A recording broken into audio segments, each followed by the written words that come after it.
కావచ్చు లేకపోతే మాగంటి రాఘవ కావచ్చు. శ్రవణ్ గారు ఒక్క నిమిషం అండి. సుప్రీంకోర్టు దగ్గర నుంచి న్యాయవాది మాట్లాడుతున్నారు, ఒకసారి ఏం మాట్లాడుతున్నారో చూద్దాం. Kind enough to accept all our contention and grant us bail, but more than that, this judgment is going to be a historic judgment, giving the guidelines for what are the rights of the women as far as bail is concerned. There was some discrepancy and some confusion created by the High Court judgment, but that has been today clarified by the Honorable Supreme Court. We all are very happy. Any observation given by the court on take up the bail? Any observation given by the court today?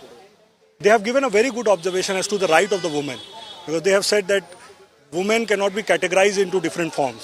A woman is a woman. And any condition imposed on take up the bail? We are waiting for the operative part of the judgment.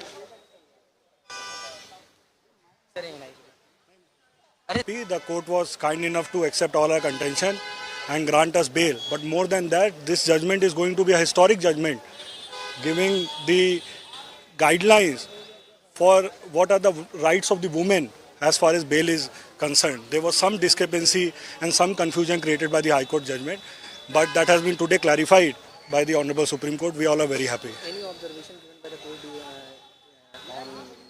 take up the bail? Any observation given by the court today? They have given a very good observation as to the right of the woman, because they have said that women cannot be categorized into different forms. A woman is a woman.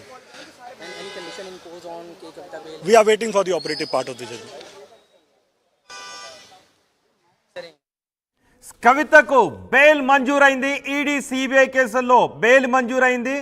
Bail మంజూరు చేసేటప్పుడు supreme court అన్ని అంశాలను కూడా క్షుణ్ణంగా పరిశీలించింది. Section 45 PMLA గురించి supreme court కొన్ని వ్యాఖ్యలు చేసింది. ఇక్కడ హై స్టేటస్లో ఉన్న మహిళకు ఒక రకంగాను, వేరే మహిళకు వేరే మహిళ అక్యూజ్డ్గా ఉన్నప్పుడు ఇంకొక రకంగాను చట్టాలు ఉండవు అనే విషయాన్ని అభిప్రాయపడింది. హై స్టేటస్లో ఉన్న మహిళలకు కూడా ఇబ్బందులు పడే అవకాశం ఉంటుంది అనే సుప్రీంకోర్టు అభిప్రాయపడింది. ఇందులో కొన్ని ల్యాండ్ మార్క్ పాయింట్స్ కూడా ఉన్నాయి. కవిత కేసులో జడ్జిమెంట్స్ని ప్రొనౌన్స్ చేసేటప్పుడు కొన్ని ల్యాండ్ మార్క్ పాయింట్స్ని కూడా సుప్రీంకోర్టు చెప్పింది. సో ఇవి తర్వాత కేసులో ఉపయోగపడే అవకాశం ఉంటుంది. ప్రధానంగా సెక్షన్ 45కు సంబంధించి హైకోర్టులో వాదనలు జరిగినప్పుడు హై స్టేటస్లో ఉన్న మహిళకు సెక్షన్ 45లో ఉండే వెసులుబాటు వర్తించదు అనే అభిప్రాయాన్ని వ్యక్తం చేసిన నేపథ్యంలో ఇక్కడ సుప్రీంకోర్టు దానిపైన క్లారిటీ ఇచ్చింది. సెక్షన్ 45 మహిళకు ఉపయోగపడుతుంది. అది హై స్టేటస్లో ఉన్న మహిళ లేకపోతే స్టేటస్ లేని మహిళ అనే దాన్ని ఇక్కడ పరిగణలోకి తీసుకునే అవకాశం ఉండదు అంటూ సుప్రీంకోర్టు అభిప్రాయపడింది. అంతేకాదు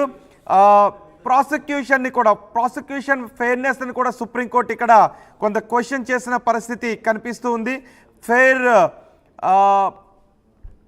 ఇన్వెస్టిగేషన్ ఉండాలి అంటూ సుప్రీంకోర్టు అభిప్రాయపడింది. సో మొత్తానికి కవితకు బెయిల్ మంజూరైంది. 10 లక్షల రూపాయలు, ఒక్కో కేసులోనూ 10 లక్షల రూపాయల పూచీకత్తుతో కవితకు సుప్రీంకోర్టు బెయిల్ మంజూరు చేసింది. 10 లక్షల రూపాయల పూచీకత్తును సమర్పించిన తర్వాత బెయిల్ ఆర్డర్ని తీసుకొని తీహార్ జైలు దగ్గరకు వెళ్ళి తీహార్ జైల్లో జైలు అధికారులకు బెయిల్ ఆర్డర్ని ప్రొడ్యూస్ చేసిన తర్వాత కవితను విడుదల చేస్తారు. కవిత ఈ రోజే బయటకు రాబోతున్నారు. సుమారు 165 రోజుల తర్వాత 165 రోజుల క్రితం కవితను ఈడీ అరెస్ట్ చేసింది. అప్పటి నుంచి కవిత తీహార్ జైల్లోనే ఉన్నారు. మధ్యలో ఈడీ తమ కస్టడీకి తీసుకొని విచారించింది. అలాగే సిబిఐ కూడా కవితను తమ కస్టడీకి తీసుకొని విచారించింది. ఈడీ అరెస్ట్ చేసిన తర్వాత సిబిఐ తీహార్ జైల్లో అరెస్ట్ చేసింది. ఒకసారి బీఆర్ఎస్ కార్యాలయం దగ్గర బీఆర్ఎస్ నేతలు స్వీట్లు పంచుకుంటూ ఉన్నారు. ఇది సిబిఐ ఈడీ కక్షపూరితంగా పెట్టిన కేసు అని బీఆర్ఎస్ నేతలు చెప్తున్నారు. కవితకు బెయిల్ మంజూరు కావడంతో స్వీట్లు పంచుకుంటున్న దృశ్యాలు మనం చూడొచ్చు. మా ప్రతినిధి మధు బీఆర్ఎస్ కార్యాలయం దగ్గర ఉన్నారు. మధు, ఏంటి బీఆర్ఎస్ కార్యాలయం దగ్గర పరిస్థితి?